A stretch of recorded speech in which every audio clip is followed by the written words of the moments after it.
George Russell wins in Austria. Yabba dabba doo. And then the other half of the crowd goes, oh man, George won. Well, that having been to Red Bull Ring, that is Max Verstappen's house. It is 90% orange. It's 90% orange. I mean, and it's largely people from Holland who drive there. Yeah. Mm-hmm. And they drink. Oh, yes, they do. Because I've been there and we were drinking. Mm-hmm. And we're drinking and we were drinking. And then I started going, how am I going to get home to the hotel? Like,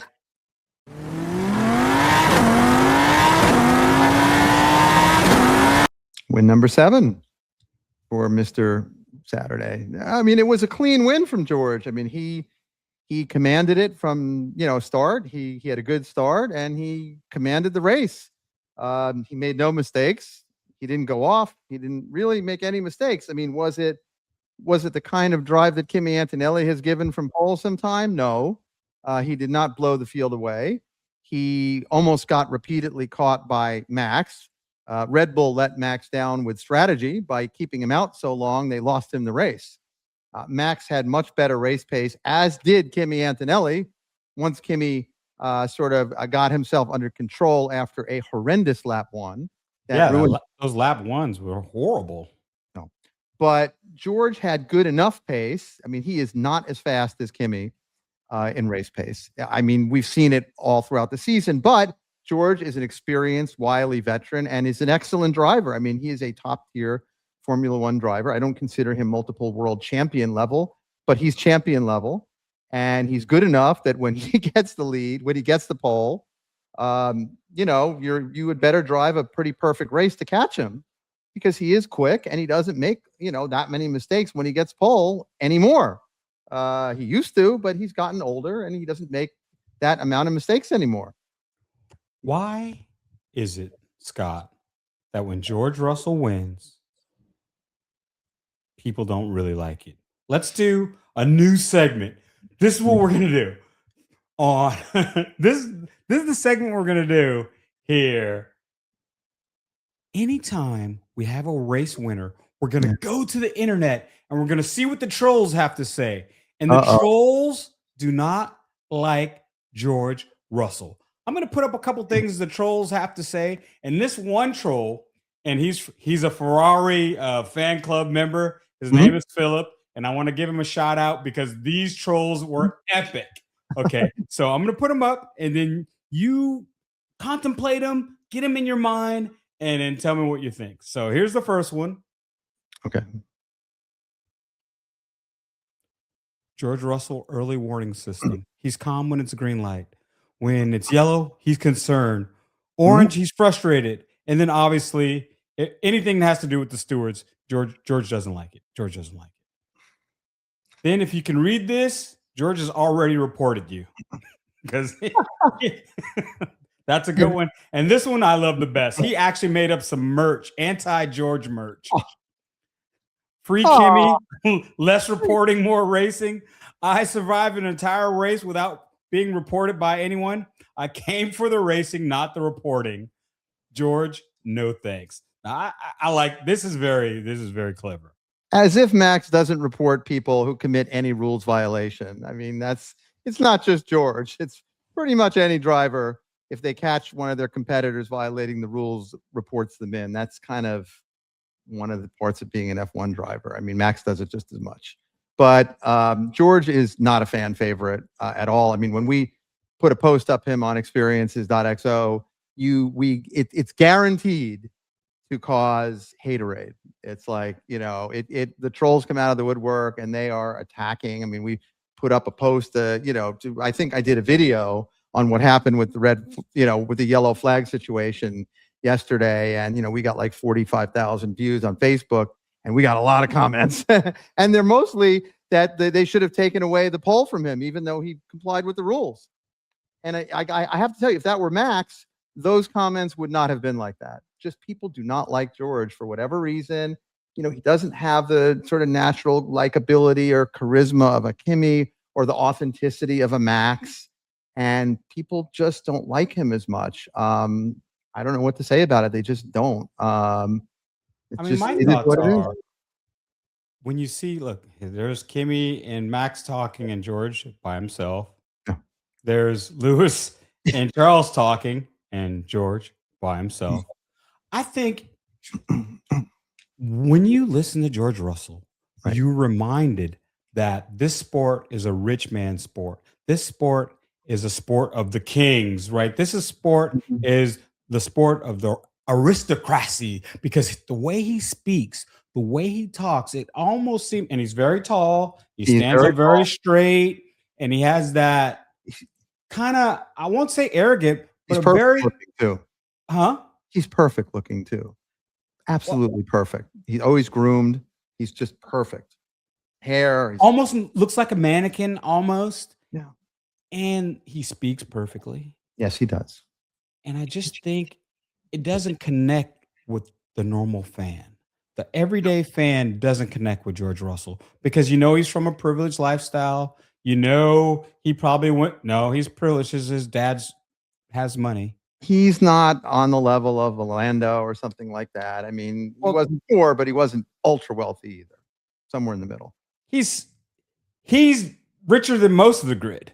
His family is. Let's put it that way. Yeah. I would say he's in the top. Well, we got Lance Stroll, obviously, number one. Lando. And then Lando would probably be number 2. Yeah. And then who do you got for number 3? I don't know. We don't have Logan Sargent anymore. He was pretty darn rich. No more Logan Sargent.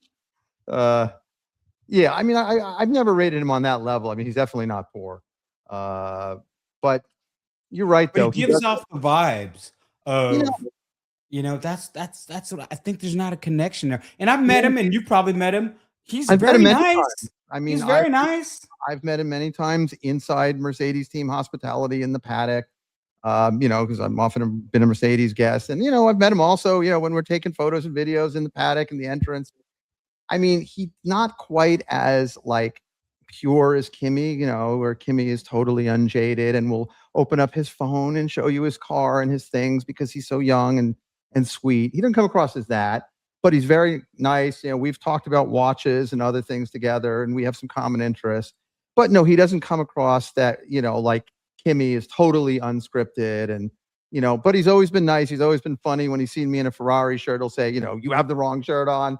I said, well, just ask Lewis, So I've had my back and forth with him. He's a very quick tongue. He's a very quick wit, and he can really get you. He definitely has a quick wit. He's smart, but he doesn't come across to fans like, Max's authenticity or Kimi's just pure likability, which is magnetic. And then, of course, everyone likes, you have Lewis, who's generational. Everybody likes Lewis. And a lot of people like Lando because he's fun and he's happy-go-lucky, and they always see him partying. He's very unfiltered when he talks, too. There's no caution about his feelings and what he's feeling. And he's very willing to tell you his weaknesses. He does not ever hide his personal problems.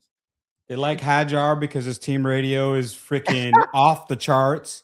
They like Oscar because he's very businesslike. He's kind of, I would say he's like Max, but with a filter.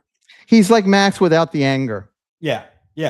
So yes, very no nonsense, straightforward, but he less angry when he's at the limit. He keeps it to himself more. He holds it in.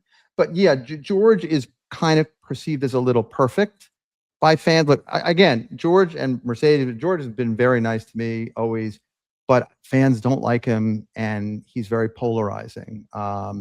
And they don't cheer for him in the way that they would cheer for a Max win or a Kimi win or a Charles win or a Lewis win. And it's just what it is. But it's just what it is. It is what it. But there's some big things that happen in the race. One of them is what before we move on to the next subject, we got to remember to tell the audience since we're No Team Orders is a new podcast that me and Scott have come up with. We want you to like, subscribe, and remember to hit that notification bell so you can be notified when we have a new episode up here at No Team Orders. And the one thing I do like about George Russell before we move on is he does have the best winning pose. I love the pose. I love the pose. I love the Karate Kid pose. I love it. I love it. So. Yes, it's a pose I've seen many times in person, and I always enjoy it. When he's really, really excited, that's when you get the T-pose. And it was nice to see the team this time around get very excited that he won. I think the team felt a little guilty that they weren't sharing his joys quite as much of the podium in some of the recent races. He got a podium where he wasn't first, and the team didn't seem that excited. And I think Toto might have had a talking to them about that, or Bradley Lord, and say, you can't do that. It can't just be his garage. And you definitely saw more of a unified joy reaction. When Kimi wins, the team goes crazy, but Kimi shows up at pit stop practices. he's he's hugging everybody. So that's something that that's something that Schumacher would sort of do, would get to know everybody. And he's just really, but Kimi grew up basically in a garage from the time when he was a baby on a racing team, because that's what his dad does. So maybe that's. Now, another news segment that we're going to be bringing to you is what could have been. And if we talk about number 2, Max, Super Max Verstappen, what could have been, Scott? Okay. Max would have won the race, but for the fact that Red Bull strategy betrayed him. What do I mean by that?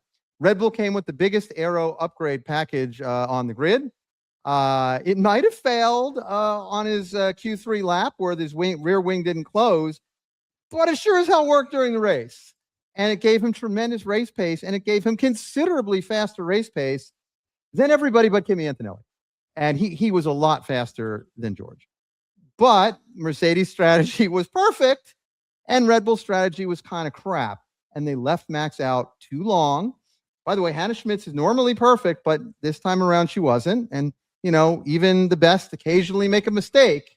And she made a mistake. She left him out too long, and he lost too much time, and George got too big a buffer. And he had a little bad luck in getting behind some back markers on some of the key fast corners that turned into slow corners. And he would have caught him had there been more laps, but if they had essentially tried to undercut George, there's no question in my mind Max would have won the race. Either the undercut or one lap after George came in, you come in. Yeah. That's what I thought they would do. Like George came in, I was like, okay, they're going to cover George, come in one lap after, and then Max be on with it and probably catch him and pass him. But he came in like a Concilla, like a century later, and I was like, wait, what's going on here? I don't know what they were thinking. I don't know what they were thinking. He was left on in these old tires. He was losing a tremendous amount of time per lap when George had good new tires, and not sure what they were thinking. The reality, though, is that as fast as Max was, Kimi was the fastest car on track in the last stint and almost caught Max, just barely lost to Max by 0.4 seconds. He caught up. He gained a ton of time on Max in the last stint. Closed that gap. One more lap, Kimi's P2. 2 more laps, Kimi's P1. Kimi literally finished, 3/10 behind Max. 1.6 to 1.9. Wow. Yeah, Mercedes, again, did interesting strategy with Kimi. They left him out a really long time on medium. And then just, sometimes the safety car, is your friend, or the virtual safety car. And here, the second that, he literally just missed, that benefit of the virtual safety car pit stop by this much time. He had, he literally just terrible timing on his part by missing the, he pitted under the full green flag. And then as soon as he was out, the virtual safety car got called, which was unfortunate. If he didn't, he would have won the race. I also thought the best battle of the race was between two old friends or frenemies. Max and Lewis. I loved every part of that. And I was kind of mad when Max complained he should get a penalty for that because he pushed me off track, which he didn't do. He was ahead. It was his corner. He had to, give me a break. But it was good, hard racing, and I loved every minute. It was great. Lewis gave Max enough space that Max did not go off track, and Max never was ahead enough that Lewis, that he was entitled to have Lewis move to the middle of the track.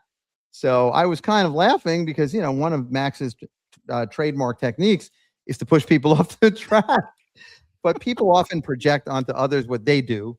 And so I was kind of amused by that. But, look, Lewis is in unbelievable form this year. I mean, the Ferrari car was horrific on this track. I was horrible. Very sad. I was quite sad. I was kind of pulling for Ferrari to make it more interesting and win, get a 1-2 and pull closer to Mercedes, get Lewis closer to Kimi and have a real fight for the championship. That would be more fun. And I kind of thought after Barcelona, and after the new power unit upgraded, Ferrari would be in the mix, and they were not. I just think this was a track specific type thing because the lap there is really short. I know. And it was really hot, and I just don't think that this type of track suits the Ferrari. So even with the upgrades, I think they had it dialed in for one lap for quality pace, but it wasn't really dialed in for a long-term stint. And also, I also think they made a mistake by pitting Lewis so many times. If they had just kept the track position, 3 stops, would have got fourth. Yeah, he would have got fourth because Oscar was 21 seconds behind the leader. Lewis was 26 seconds behind the leader. So he pitted under the virtual safety car, so he shaved 15 seconds off that. So he's definitely way ahead of Oscar. They had 2 big problems. They had tire deg problems, which were horrendous, and that's why they pitted him 3. That's why they did a 3 stop. It just the tires were just falling apart. And they had engine overheating problems. They had to put Lewis on thermal savings mode or TS mode for a lap or 2 when he needed all the power because the engine was overheating. And so, which is strange on the tire dig because usually the Ferraris are the best on the tires. And I think it had, just like I said, it's definitely track specific, but also the upgrades, since it got a little bit more power into the engine, they probably don't know how much tire degradation comes off of that extra power. They haven't had enough simulation time for that. Yeah, I don't know exactly what the cause was. I don't know if they were doing too much wing angle, and I don't know exactly what happened. Maybe for quali they had a little. I don't know exactly, but their pace was horrible. Lewis showed that he really did extract everything he could because he destroyed Charles. I mean, he overtook him 3 times on track. He finished how many seconds ahead? Was it 13 or was it 14 seconds ahead, I think? Oh, Charles, he finished, oh my Lord. Unfortunately, he finished 19 seconds. Was it 19? It was a huge amount. And it wasn't close. And really, in Charles's garage, they're really going to have to start thinking about what's going on in there in terms of why is this gap? It shouldn't be that big. Lewis is 41. Charles is a young, is in the. Well, I totally think this is the first new regulations that have caught Charles on the back foot. The last 2 regulations, he was great. He was used to the car. Everything was fantastic. But this regulation, I don't think he has it. I think certain things in the regulations fit certain drivers' driving style, and I don't think this regulations is where Charles is at. No, it's a sweet spot for Lewis, but not for Charles. No, it's like the ground effect style. Lewis was lost. I mean, Lewis never mastered it. I mean, occasionally he had a good race, but most time he was terrible, comparatively to what he's capable of. I mean, he was never terrible, but comparatively to what he can do, he was terrible. Now you're reminded of how good he is. He's a great driver, but he's not a great driver of a ground effects car. He's a great driver of anything else. So McLaren looked pretty good. Oscar looked pretty good. Lando, not so much. But Oscar had some pace in that car. Yeah. When he passed Lewis and he passed Charles, I knew they weren't going to catch him. No. Not only did he have fresher tires, the McLaren was just racier today. It was. I mean, look, I still continue to believe that McLaren has wonderful aerodynamic engineers on that team. We've seen it. Like I said, as a customer team, they are on the back foot this year. They are playing catch up with Mercedes. They do not understand, like Mercedes, every nuance of that power unit because they didn't develop it. But there will come a time when McLaren will catch because their aero engineers, in my opinion, are as good or really better than Mercedes. Their power unit engineers, no, but their aero engineers are fantastic. Now, since we're talking about McLaren, I've heard everybody has it wrong that Max isn't going to Mercedes. Max isn't moving to anywhere else, but if he does, it's gonna be McLaren because apparently Oscar Piastri and his manager, Mark Mr. Webber, aren't very happy with McLaren management. I've definitely heard that too, that he's not happy. But, and I also know at points, Max has said he would never race without GP. And GP is your next team principal at McLaren, and Stella will eventually go to Ferrari, probably. So it is absolutely possible that if he leaves, that's where he would go because he and GP are like a unit.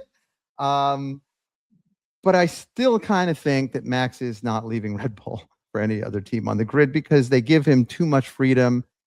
I just don't see Zach Brown giving him the kind of freedom. Why would they get rid of Stella? Why do you think they want to get rid of him? I don't know. Look, they won 2 in a row. You don't know what goes on behind the scenes.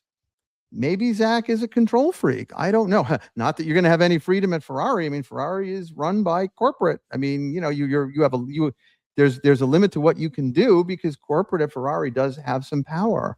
And then why would you say him going to Ferrari? That's what the rumor mill says. I don't know if he will, but they're talking about making, you know, GP eventually becoming team principal at McLaren. By the way, you saw him speaking at a very team principal like role at Red Bull this week. It was very interesting. He got on, he talked all about the setup and other things that you never see him do. I was like, wow, he's talking in a different role here. Even if he's leaving, it's like auditioning or showing what he can do. We'll see. I still believe that Max will stay at Red Bull, that it's basically his team. He has complete freedom of action to do what he wants. They give him anything he wants. And I just don't see that being the case at most other teams that are more corporate. By the way, though, I'm thinking about Red Bulls. I want to talk about one of the real winners of the weekend, Racing Bulls. Hats off to Peter Bayer and Helen Permain and Liam Lawson and Arvid Lindblad. They pulled, they were the best of the rest. They were the only cars out of the top 4 teams to get points. Lawson in P9 and Lindblad in P10, and they kept Alpine out of the points. So they pulled for within 3 more points. And now what are they? They're 13 points down, I think. Good for them, man. Good for them. I mean, and actually, Hajar, I love this guy, man. I love Hajar. I just love it. I love his feistiness. I think he's a good driver. He is a good driver. He looked great today. He was flying. You know that when Hajar was named, what did I say about his prospects for a success of breaking the Red Bull curse? What did I say? He's going to do it. He's going to stay. I said he was the most talented driver. He's not Max, but I said he's the most talented driver yet that they've put in that seat. And I believe that today, and I believe that then. The people who helped develop him at Racing Bulls, I had conversations with, and they told me the same thing, that he had the focus of a Max, the work ethic of a Max, the seriousness of a Max. They thought he could do it. That's why they put him in there. They believed in him that he would succeed in breaking the curse. And I did too. He's ferocious. He's not going to probably beat Max, but you don't need to. He's in Q3 every weekend. He's scoring the points. He's getting the business done. And when they get a better car, he'll be competing for the podium, I think, And when Max doesn't have it that one day, because there's 24 races, you can't have it. You can't be on every race. He can pick up the pace, and he can pick up the points that Max loses, or if he DNFs or something like that, there he is. He's ready to go. Yeah, I mean, the guy in the second seat lost their job every time because they would fall out in Q1, Q2, not score points when Max is in P1 or P2. It's embarrassing. But Hadjar's not doing that. He's not getting waxed by Max to that extent. I mean, he's getting by Max. He's getting beaten, but he's not getting whacked. But that's fine. No one expects him to beat Max, but he's not getting waxed by Max. He's not in, he's not going out in Q1 or Q2 and scoring no points. He's in the mix, and that's what they want from him. He's doing now. As we're getting up to our limit here, our red flag topic. Williams. they put everything into this year's car, and poor Carlos Sainz, he just looks devastated. Like he should have went to Audi. Like we had both said. We both had said that last year. We said he should go to Audi. It's Audi always comes through in racing. Audi And wins eventually every championship that it enters in motorsport. Just ask all of the sports car racing fans like me. And then this poor guy goes from Ferrari, where he's competing for podiums and wins. And beating Charles from seasons. And then now, I mean, this guy, if he's lucky to get ninth, he's happy. And Williams, I don't know what to say. They look really bad. Well, the real issue with Williams, they've got the power unit. They screwed up the chassis build so bad. I mean, it looks terrible for James Vowles. I got to tell you, James is a great talker. He's a lovely person to talk to. He's very friendly. I certainly spent time talking to him. But this reflects poorly on him. This is a big mark against them. I mean, they didn't develop their car last year, and they got podiums. They got 2 podiums. And this year, for 2026, they didn't develop in 2025, and somehow they managed to get 2 podiums in 2025. And 26, they come and they can't build a car. They have a car that is a porker. It's hugely overweight, can't compete. It looks slow, and I like the Williams team. It has, I like Doralton. The people are great. They're committed. They love the team. It's a wonderful experience to be their guest. It's a racers team, but man, they got to put their car on GLP-1s. Their car needs those once. And just get their car. Do you tear the whole thing down and go for a whole rebuild at this point? Because this is kind of embarrassing. Because remember before, they didn't have a new wind tunnel. They didn't have all the new parts because for years and years, Balls was saying that they never invested. And now they put all this money into this team. So they have all the brand new everything. And they still aren't competing for the top. I have to believe that they are working on, that the weight reductions are coming this season, but it's severe. I mean, their car was dramatically overweight, not a little overweight. I knew it was going to be bad when they didn't show up to testing. That's like shocking, I never thought I'd actually see that from a James Vowles led team, that they were that bad. I hope there's hope for them, because remember, last year Sauber was a gazillion pounds overweight. I think they were 20 to 30 kilos overweight. Yep. And by the end of the season, they were scoring points. They got Hülkenberg his first podium. So there is hope for Williams. Yep. I just think that if they don't come through by the end of the season, do you think Vowles is out? No, I don't think so. I think if he were to blow another season, perhaps, but the owners are patient. I think they'll give him more than one bad season, because last season was pretty darn good. I could be wrong, but I don't think he's going to be out. I think if next season is just like this season, however, the patience will run thin. The great thing about Formula One right now is it's boom, boom, boom, boom. Every weekend there's a race for like 4 weeks in a row. Next week, we are in Silverstone. Yes, we are. Wearing the Silverstone merch. What do you see for that race? What is your prediction? The sentimental favorite is obviously Sir Lewis Hamilton.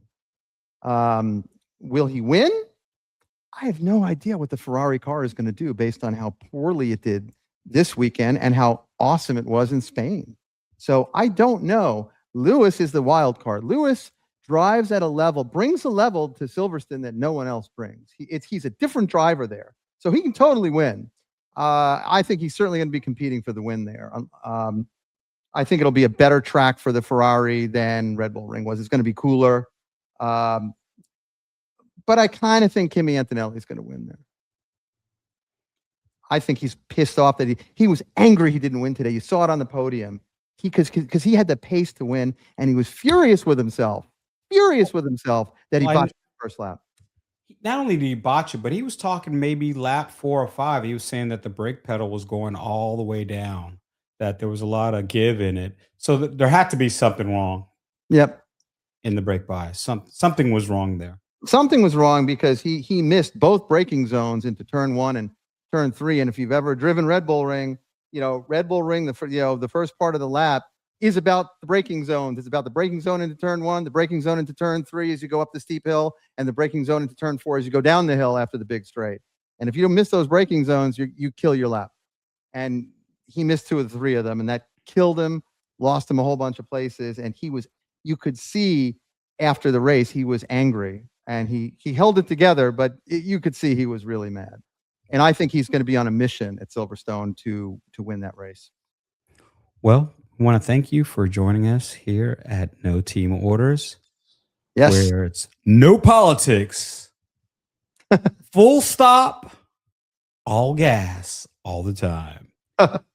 We'll see you next week when we're talking about Silverstone, a track that I loved.